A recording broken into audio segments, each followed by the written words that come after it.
You wear them every day. Okay, well, maybe if you're not from Florida, but they keep your feet warm. Yes, I am talking about socks. But not just any socks.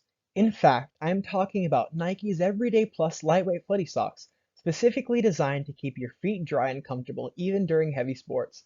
Why these socks? Well, they are different from your average cotton sock. These socks are developed and spun with a mesh of different materials. They are also low cut and designed to easily hide the fact that someone is wearing socks. In this presentation, I will go over the origins and journey of this product that I am researching. Following, I will then go over the impact of this product on the firm that is selling it to consumers. Finally, I will cover the implications of my product on policy, including any regulations or tariffs, and its overall implications on the developing world. The final destination of the journey of Nike's Everyday Plus lightweight footy is in Celebration Point's Nike factory outlet, less than 15 minutes from campus. After calling the store and asking one of the employees, she told me that all of their merchandise comes from their main shipping center in Jacksonville. Using any of the main postal services, USPS, UPS, and FedEx, is how the wares are usually transported to their store, she further elaborated. At this location, all of the merchandise is sorted and sent to the locations that require more goods as they begin to deplete any of their stock. From this shipping center, it is possible that the commodities can flow in from factories all over the world. Specifically, these socks were manufactured in the United States. The store employee also told me that Jacksonville location mostly gets its materials from the factories near headquarters in Oregon. The largest Nike factory in Oregon is Oregon Screen Impressions Incorporated with over 130 employees, which also seems to be the most likely origin for these socks.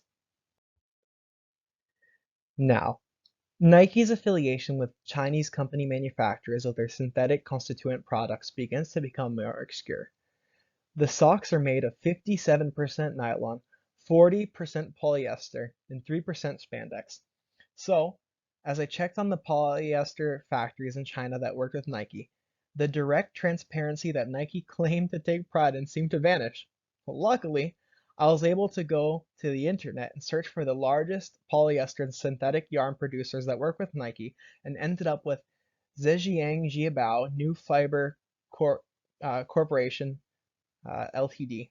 Here, polyester is made and recycled from bottles which are cleaned, shredded, converted into mini pellets, and then spun into yarn according to their main website. They claim this lowers carbon emissions by 30% and keeps over 1 billion water bottles from polluting the environment. As for the specifics of their nylon, which is a special component to their mesh because it is breathable, stretches, and doesn't lose shape, we trace this origin to China as well. As there are no specifics for the exact factory they use, I had to keep digging. Haibei Lukwang Metal Materials Sales Corporation Ltd seems to be the most likely source for the spandex-coated nylon, as they name Nike on their site when specifying this yarn. According to Nike's main website, we do know that in these facilities is created from recycled fish nets and carpet.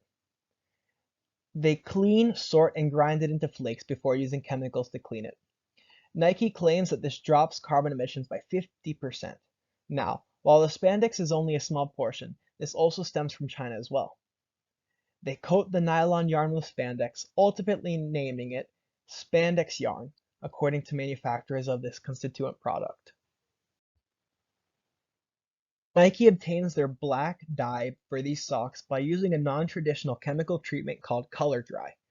This eliminates traditional water usage by using recycled CO2 and merging the fabric with the potent color dye in order to cut down pollution in their dyeing process significantly.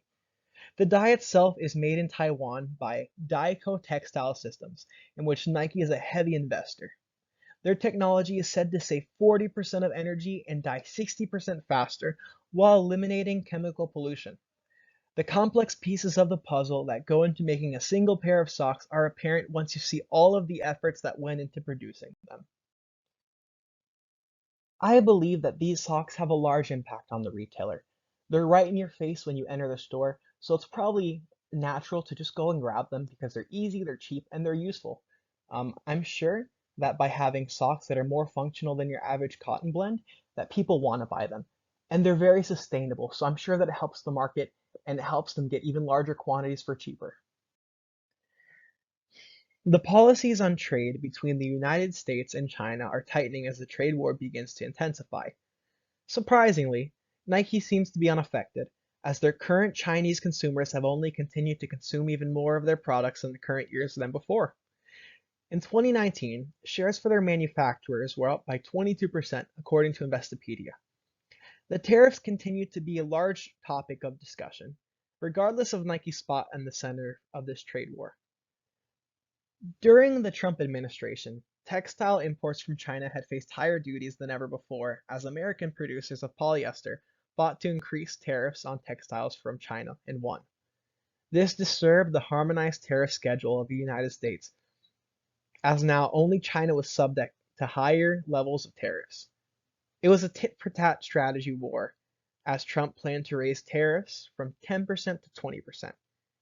Due to China's proposed methods of retaliation, Trump temporarily raised the punitive tax rate to 15%, but ultimately in 2020, in a trade deal between the USA and China, tariffs on textiles were relaxed to 7.5%. Nike had ultimately been on the winning side of this trade war. The effect of this trade war has ultimately made it even easier for Nike to import these materials into the USA. With Nike's Everyday Plus lightweight footies in mind, its carbon footprint in the world is minimal in comparison to most clothing products. I would say that as clothing is a necessary commodity for society, these socks made by green technology are a positive mark on the developing world, if not only a small contribution overall. The cutting down on pollution in developing areas of society will be a benefit to the health of many people around the world. Conclusion. I believe that Nike's Everyday Plus lightweight footy has taught me a lot about the constant ebb and flow of world trade and the depth of planning that goes into each and every simple piece of clothing. Thank you very much, and this is my presentation. I hope that you'll be able to make smarter decisions in your purchases and look for companies that use green technology such as this so that we can lessen our carbon footprint on the environment by making smart purchases. I thank you very much for listening, and I hope that you can have a takeaway from this, that you can be able to use this information to improve your life and improve the lives of many others by purchasing from green companies.